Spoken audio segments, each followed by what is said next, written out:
Question. Would you want to be rich one day? Eat whatever you wanted, drink whatever you wanted, live in a mansion Hollywood Hills status? Because I did, and I low-key don't want it again.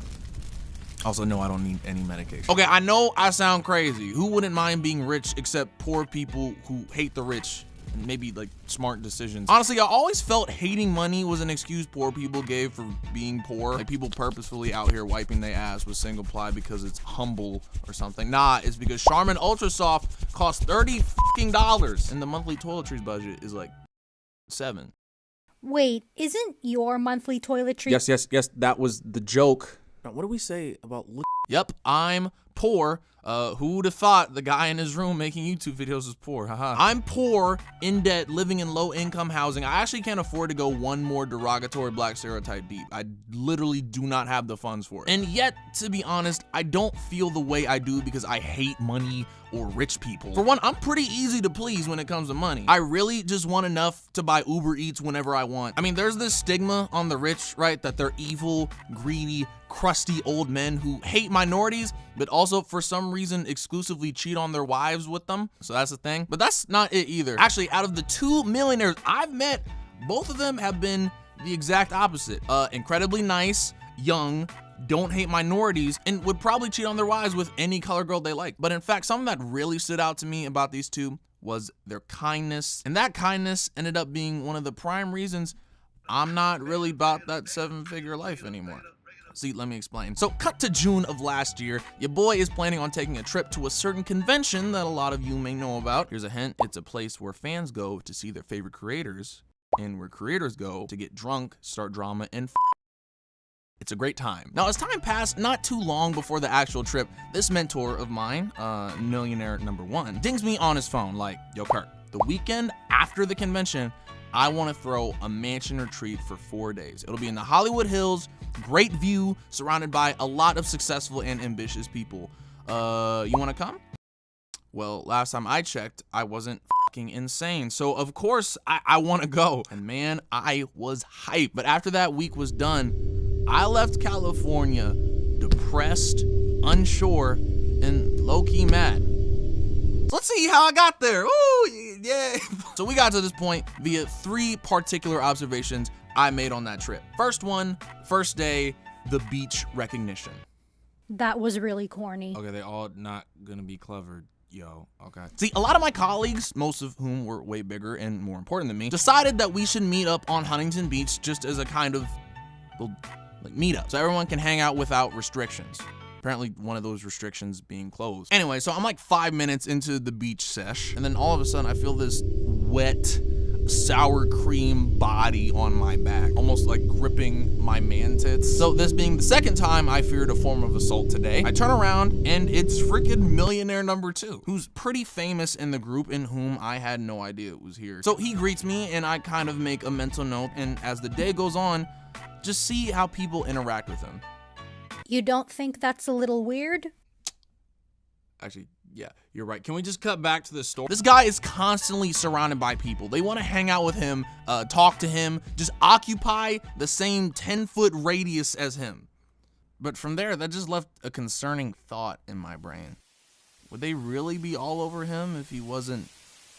This weird thought came up and I just kind of swept it under the rug like a responsibility and went on with the day. But little did I know this would be the start of the domino effect that led to a deep sadness at the end of the week. This happened on like day 3, and this is what we'll call the McAfee effect. Actually, I think it's pronounced McAfee. But there's no Mac in it, just a muck. Like, see, it's muck. That's what Google says. You gotta be kidding me. Seriously? Don't look at me. It's you guys' language.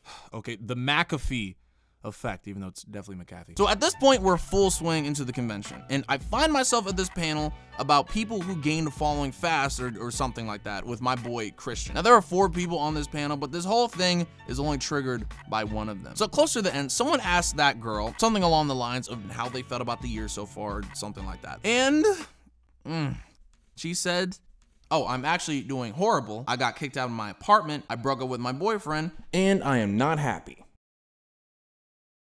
Yikes. And then there's this silence over the room. And then all of a sudden, everybody clapped. And not the I'm sorry for you clap, hope you do better. Nah, man, like the congrats clap. Did everyone just clap for depression? So now I'm feeling a little more concerned than before. Like, I don't want to pull a McAfee. So you might have heard that name before. McAfee is the creator of the antivirus software. And he just kind of went off the deep end after establishing his company. And allegedly, don't quote me here and you'll see why in a second, he needs people to on his chest to stimulate him now.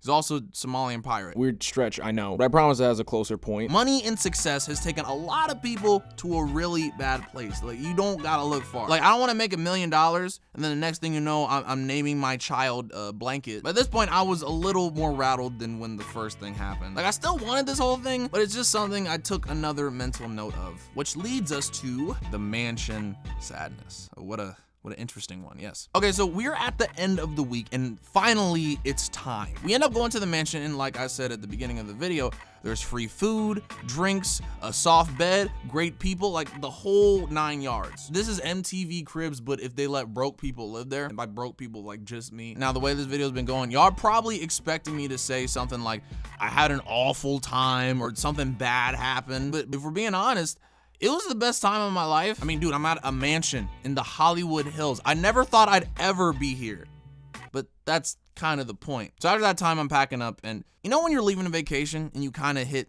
the sadness that it's over? Well, I did hard and thought, man, people who are rich and successful, how would they feel if they were losing all this? I mean, I'm at a mansion, partying it big, feeling like Ricky Rose, popping bottles when he wasn't like drugging women. Maybe that was a bad example. I'm feeling like someone who doesn't drug women and is also rich. Like, assume this is a constant life for someone who just has it and then they lose it. How would they feel? And I'm a weak dude. If I lost this, I would be hurt. Like, I'm hurt now and I had it for 4 days. What happens when you attach your wealth to your work when you're this high up? So eventually I'm on my plane back home and I'm really just feeling this wave of, yo, fuck this. Like the thing with millionaire number one. If he wasn't famous, would people be swarming him like that? Like, I'm broke and ugly. If you like me, you like me. There's no reason to lie. Then there's that girl on the panel. What if I hit success and then it affected me emotionally? Then I thought of the mansion. What if I attach my worth to my work and I end up losing everything? Yeah, I was a RIP. So a couple days later, I get a package in the mail. I go to open it up and it's a freaking laptop. A whole ass new laptop addressed to me. It's weird, right? Well, I didn't mention this, but at the mansion, the millionaire peeped that I had a terrible old laptop. Maybe some of y'all have seen it before I've posted it, and offered to get me a new one. And I thought he was kidding, but lo and behold, here it was right in front of me. And I remember him saying he did it because he believed in me and he wanted to see me grow, and just because he could. And this all kind of brought me back to the middle ground. So what I'm getting at with this whole thing here is that this guy, he's not crazy, he's not corrupt, he's just a good guy. Now, I'm sure on the outside he dealt with issues, maybe similar to the ones we expressed earlier, but the man is managing, yo. And I think with every phase in life, you gotta adjust and acclimate. And I mean, sure, I don't think I want extravagant wealth and success, but it's not a huge deal. If I could still do little things like that, I'd be pretty chill.